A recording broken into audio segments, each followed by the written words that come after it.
como decir. Espérate, viene, a ver.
Yo creo que ya podemos empezar, muchachos.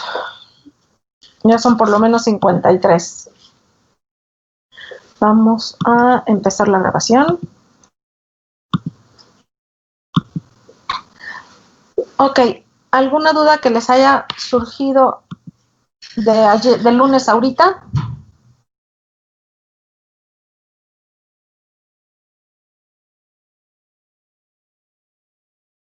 ¿Nadie? No, doctora.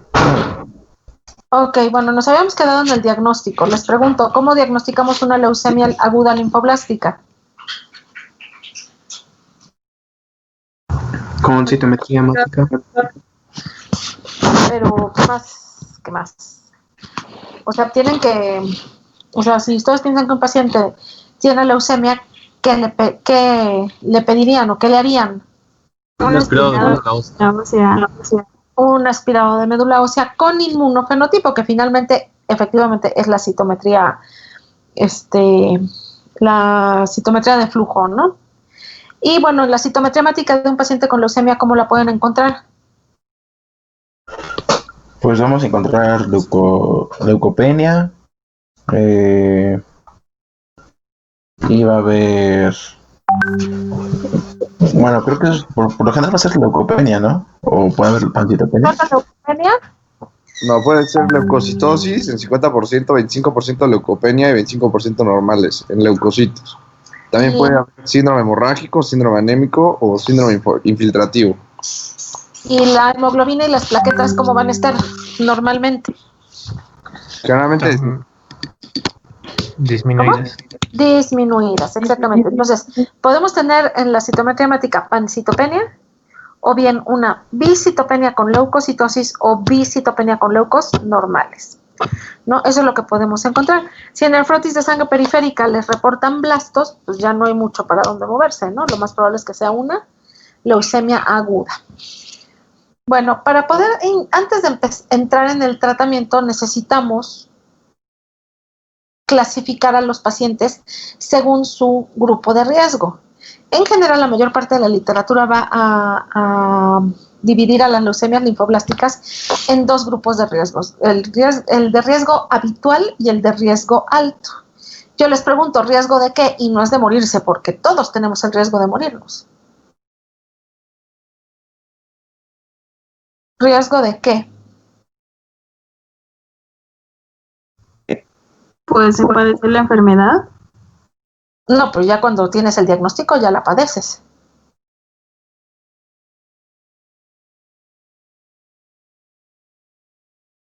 ¿De qué se les ocurre que sea el riesgo habitual o alto?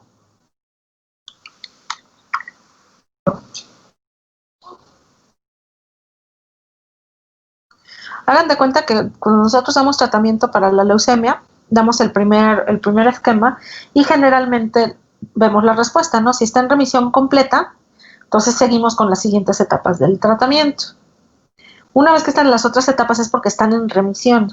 Entonces, el grupo de riesgo en realidad es para ver el riesgo de recaída. Es más o menos sencillo meter a un paciente en remisión. Lo difícil es en las linfoblásticas que la conserven, ¿no? Que no recaigan. Entonces, vamos a tener factores de riesgo favorables, que si cumplen todos estos, el paciente va a ser de riesgo habitual. Vamos a ver que hay muchas escalas, casi todas son muy similares, varían en uno que otro detalle. Aquí yo les puse 2 para que vean que varían en poco. No, aquí favorables en niños, se considera que un niño tiene pronóstico favorable si tiene entre 1 y 9 años, menos de 20.000 leucos. El inmunofenotipo es B común, que es la L3. El cariotipo tiene hiperdiploidía, sobre todo si son más de 50. Si es niña, es de buen pronóstico. Y si al iniciar el tratamiento, al día 14 del tratamiento, le hago transpirado de médula ósea y ya tiene menos del 5% de blastos, esto es buen pronóstico. ¿Qué piensan si ya está con tratamiento 14 días y yo hago un aspirado y sigue lleno de blastos? ¿Qué puedo inferir o qué puedo deducir de eso?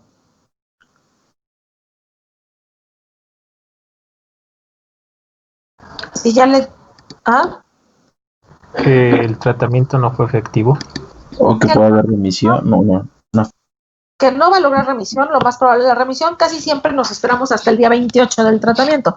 Pero si desde el día 14 estamos viendo que sigue con blastos, pues que es lo más probable es que no vaya a funcionar y que necesitemos cambiar el tratamiento, ¿no? Entonces, todo eso es de mal pronóstico. Si no logra, si sí lo logra, pues es de buen pronóstico.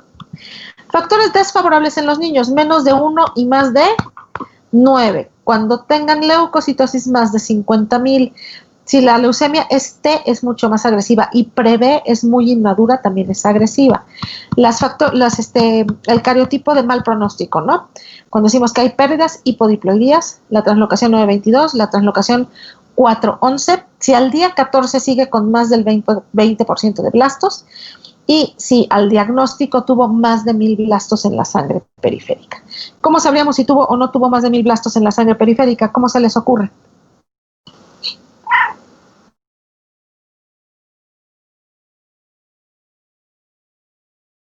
¿Cómo lo harían? Con una biometría de sangre periférica. Le haces una biometría hemática, correcto, y te dice, no, se tiene 30.000 leucos.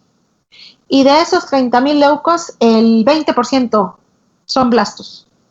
Me fui muy bajito, vamos a decir que el 50%. ¿Tiene más de 1.000?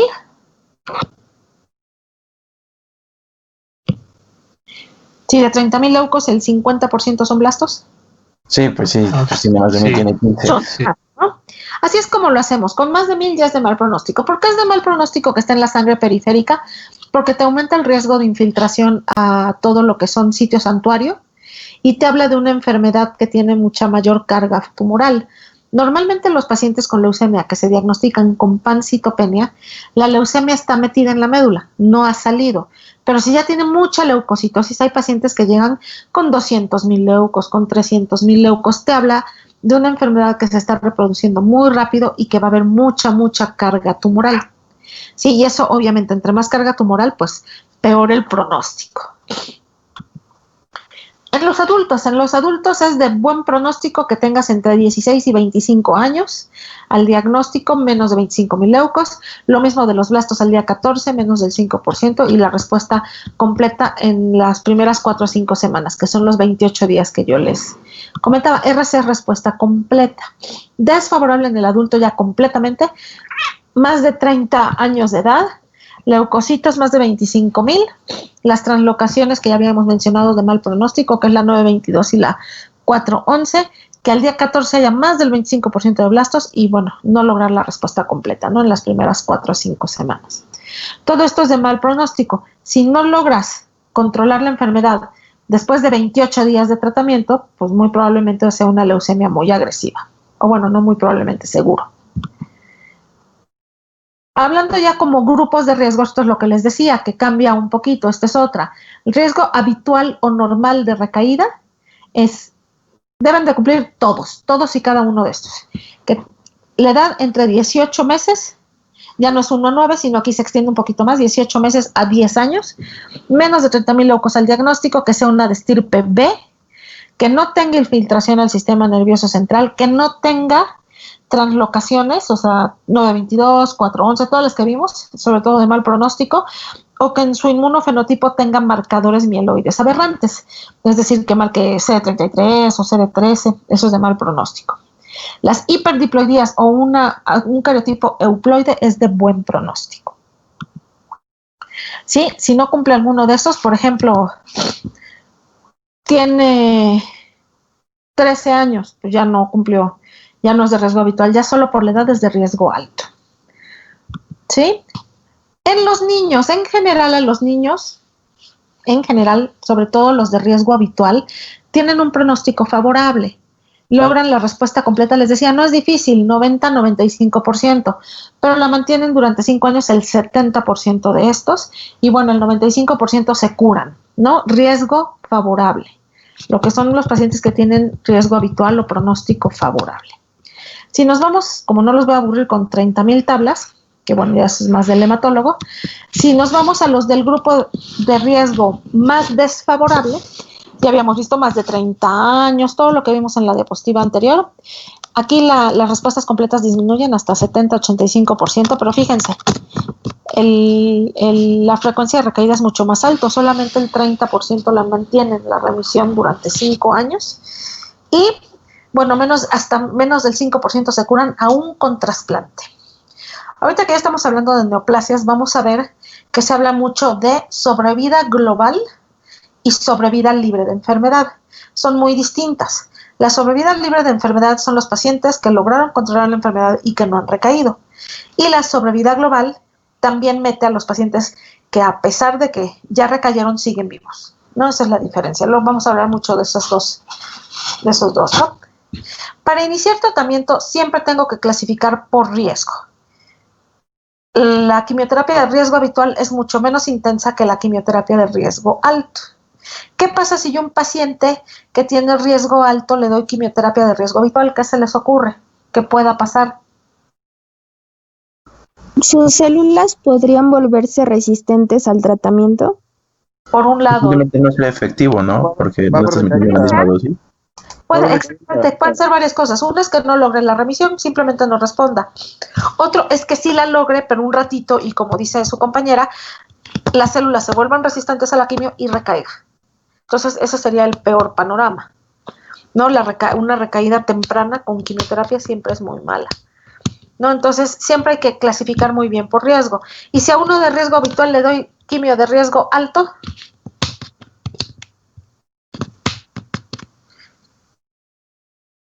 ¿cuál sería la complicación?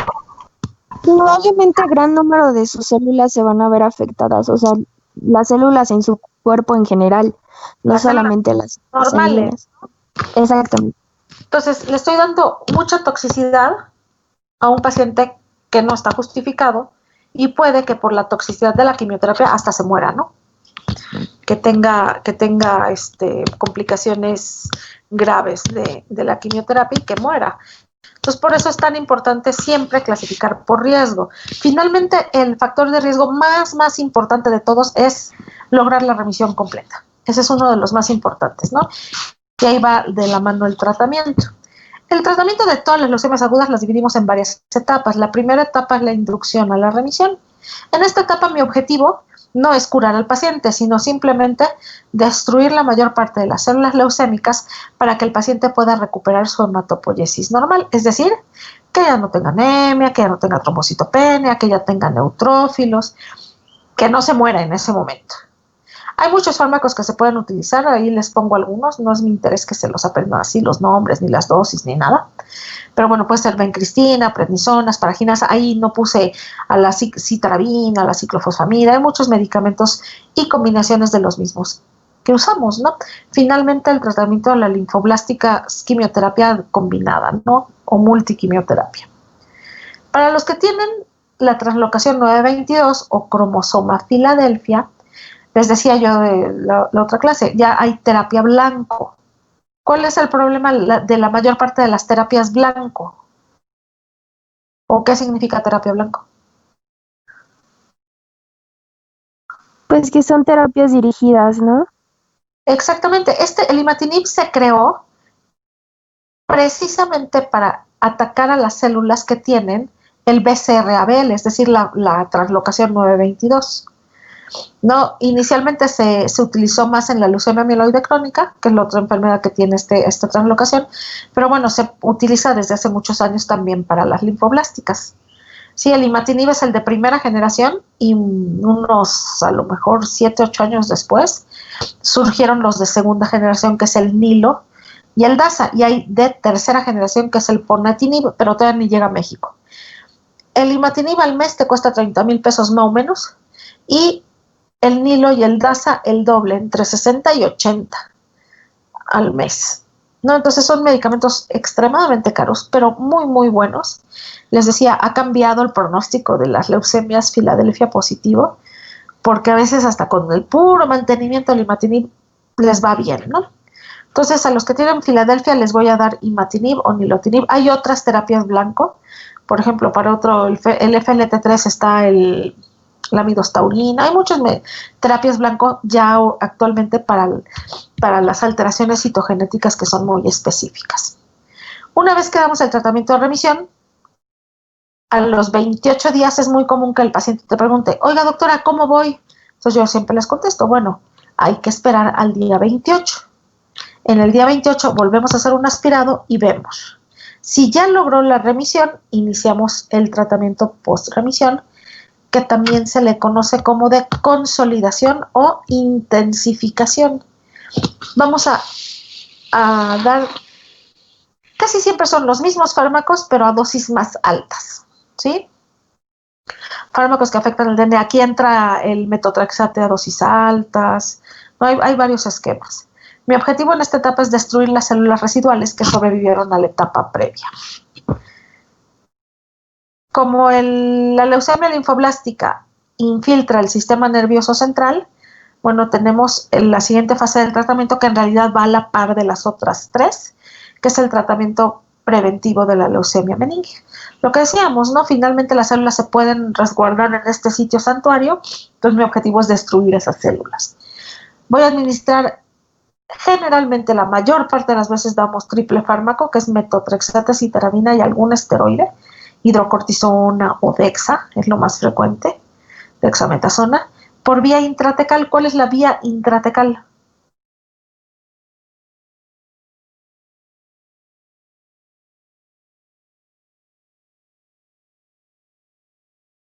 ¿Cómo se les ocurre que sea la vía intratecal? Pues en el espacio subaracnoide. Exactamente. Nosotros agarramos a los pacientes y los sentamos. Nos gusta, a la mayor parte de los hematólogos les gusta sentar a los pacientes, los pones así como chinitos y jorobaditos para que se abra entre la L4 y la L5. Ahí picas, sacas líquido cefalorraquídeo. La misma cantidad de líquido que sacas es lo que vas a meter, más o menos, y pones la quimioterapia y acuestas al paciente. Si tienen mucha leucocitosis o son de riesgo alto, de recaída, alto riesgo, les vamos a dar, además de lo que estamos diciendo las intratecales, radioterapia a cráneo y neuroeje para controlar completamente la infiltración, ¿no? Si yo no llevo a cabo el tratamiento preventivo, esto es puro preventivo, el 50% de los pacientes van a recaer. Ahora vamos a decir, si hacemos la intratecal y nos sale positiva, normalmente es cuando son más de 5 células mononucleares. Entonces, aquí vamos a poner intratecal, 6 dosis, prácticamente 2 a 3 veces por semana, hasta cumplir 6 dosis o que negativice, y luego radioterapia. Esa sería la forma terapéutica. Esto de la quimioterapia intratecal lo hacemos por 2 a 3 años, más o menos, depende del esquema, entre cada 2 a 3 meses. Hay que ir checando que no se infiltre el sistema nervioso central. ¿Sí? Finalmente, el tratamiento de mantenimiento es la linfoblástica, es la estrella porque es la que más lo lleva, más tiempo.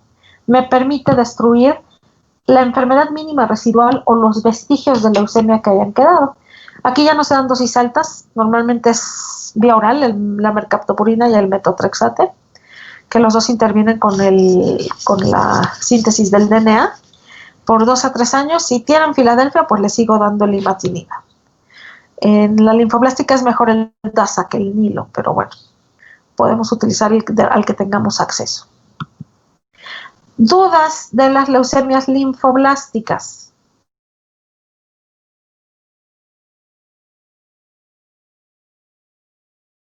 ¿No? Pues, Creo doctora, que no, doctora. hey, ¿Y el paciente que no tiene acceso a imatinib, con qué se maneja? quimioterapia normal. Finalmente, el imatinib es como un complemento de la quimioterapia. Un paciente con linfoblástica y Filadelfia, le damos quimioterapia y imatinib, las dos cosas. Gracias, doctora. De nada. ¿Alguna otra pregunta que tengan? Doctora, a mí me interesa saber bien lo del tratamiento porque no siento que es muy frecuente. Entonces, por ejemplo, en estos pacientes, ¿qué otras medidas de control tienen que tener? ¿Se manejan, se tienen que dejar internados mucho tiempo? General, A mí sí me interesan los fármacos. bueno, para los fármacos hay esquemas, ¿no? Hay esquemas pediátricos como el Dana-Farber, que llevan metotrexate a dosis altas inicialmente, pirubicina, vincristina y prednisona, y luego tienen 20 intensificaciones, que son semanales, y luego el mantenimiento, que es por lo menos año y medio, que dan mercaptopurina y metotrexate. Ese es el Dana-Farber, pero por ejemplo para los adultos utilizamos el Hipersevada, que es fase A y fase B. La fase A lleva ciclofosfamida, vincristina, epirubicina y dexametasona. Y la fase B lleva metotrexate a dosis altas, citarabina a dosis altas. Y los vamos alternando uno y uno por 6 ciclos. El Hipersevada es internado. Se avientan, sobre todo en la fase B, unas 3-4 semanas internados cada ciclo. Y el Dana-Farber no, el Dana-Farber tiene la ventaja que solamente la primera, lo que es la inducción, es la que se avienta en un mes. Y bueno, siempre llevan todo el tratamiento para prevenir la lisis tumoral, que es bicarbonato, o sea, alcalinizar la orina para que no se haga ácido, para que no se deposite el ácido úrico, si necesitan diurético, depende de cómo vayan al principio. Al principio sí es muy complicado, sí están muy graves, la mortalidad en la inducción llega a ser en algunos esquemas hasta del 20%. No sé ¿Y si el tratamiento es por vía IV? ¿Todo es por vía IV?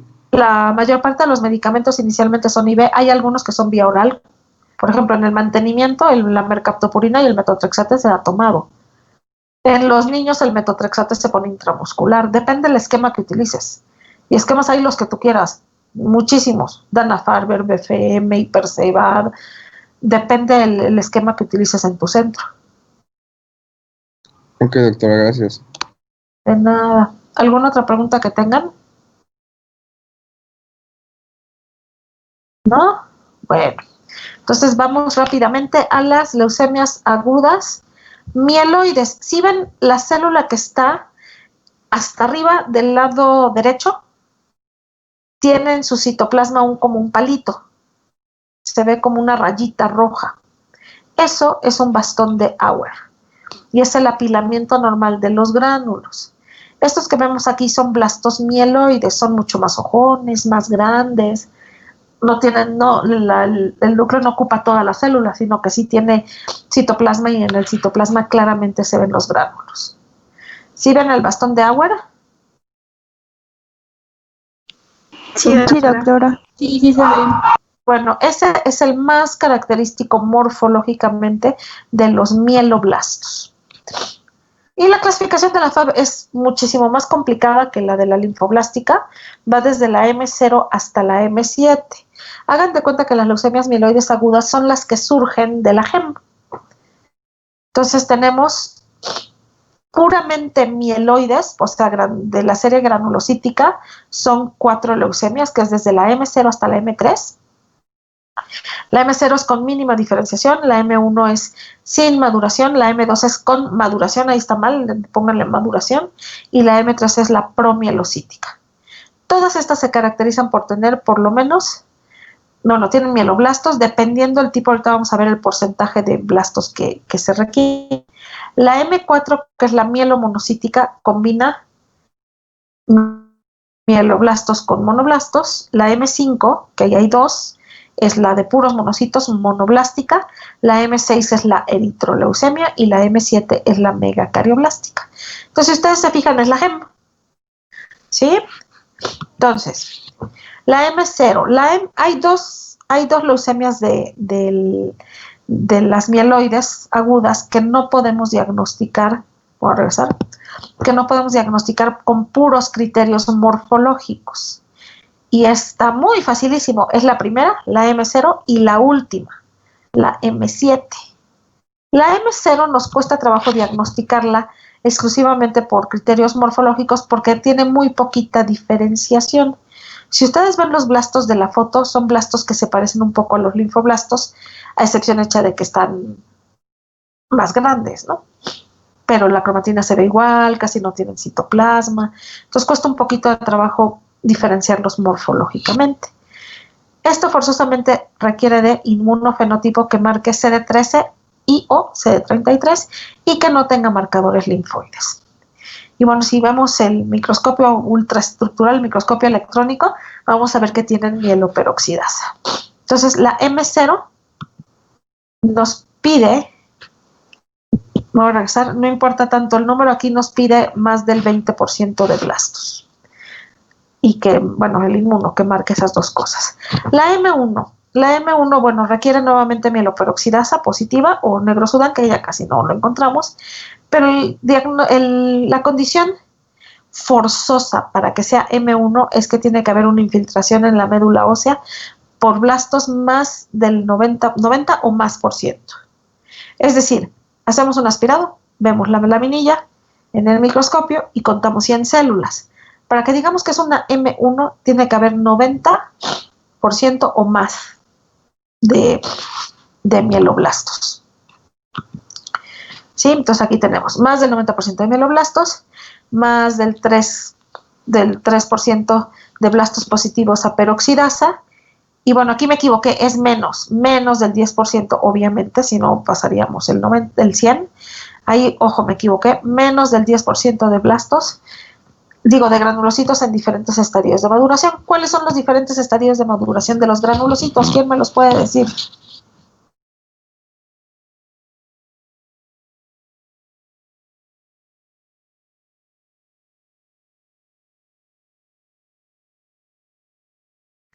Después del mieloblasto, ¿quién viene en la maduración? María. Es el promielocito. Promielocito. Y luego del promielocito, Mielocito. el mielocito, luego Metamielocito. metamielocito, luego banda y al último Ya neutrófilo. ya segmentado, ¿no? Entonces, tiene que haber menos del 10% de todas esas células que mencionamos: promielo, mielo, metamielo, banda y neutrófilo. ¿Sí? Ahorita vamos a ver por qué. Lo siento tanto. A ver. M2. La M2 se requiere, ahí puse 30 porque es la FAB, y la FAB clásicamente manejaba 30% de blastos. Actualmente utilizamos la OMS y la OMS pide 20. Entonces, del 20 al 89% de blastos mieloides con más del 10% de diferenciación, lo que decíamos. Más del 10% de mielos, metamielos, promielos, bandas y segmentados. Pero menos por ciento de serie monocitoide. Cuando esta leucemia, una de sus translocaciones más frecuentes es la 821, esa no.